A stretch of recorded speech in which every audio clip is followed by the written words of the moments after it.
वृंदावन बिहारी लाल की जय, राघवेंद्र सरकार की जय।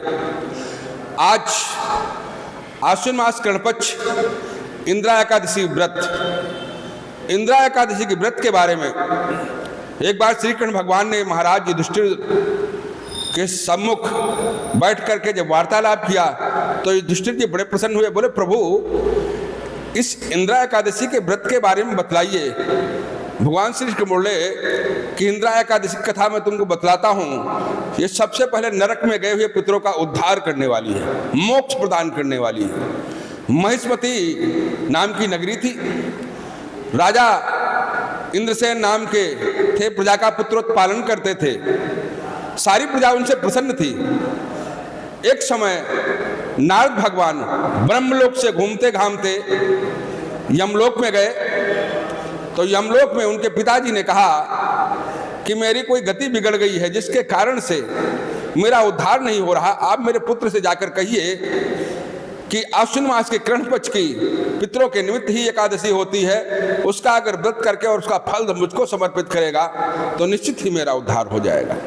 नारद भगवान जब इंद्रसेन के सामने नगर में पहुंचे तो इंद्रसेन ने बड़े आदर सम्मान से पैरों का प्रक्षालन किया, उनका स्वागत सत्कार किया और अपने सिंहासन पर बैठा करके उनका पूर्ण अभिवादन किया और बोले, क्या आज्ञा है इस दास के लिए।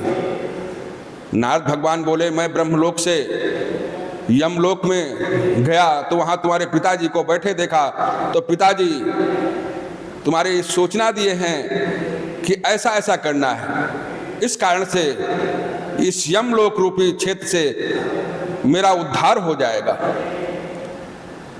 बोले, किस कारण से हुआ? बोले, तुम्हारे पिताजी की एकादशी बिगड़ गई थी।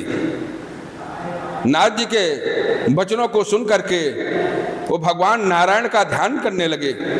बोले, विधि बतला दीजिए। बोले, शालिग्राम भगवान की इसमें विशेष पूजा अर्चना करें और सारी विधि समझा करके नारद भगवान अंतर्ध्यान हो गए। राजा इंद्रसेन ने अपनी समस्त प्रजा को अपनी बात बतलाया और दशमी के दिन ही भगवान से प्रार्थना किया कि एकादशी का व्रत जो है ये हमको करना है, आपकी कृपा से पूर्ण हो जाए और इसका फल मैं अपने पिताजी को समर्पित करूंगा, जिससे उनका यमलोक से उद्धार हो करके हम वैकुंठ धाम को प्राप्त हों, मोक्ष की प्राप्ति हो।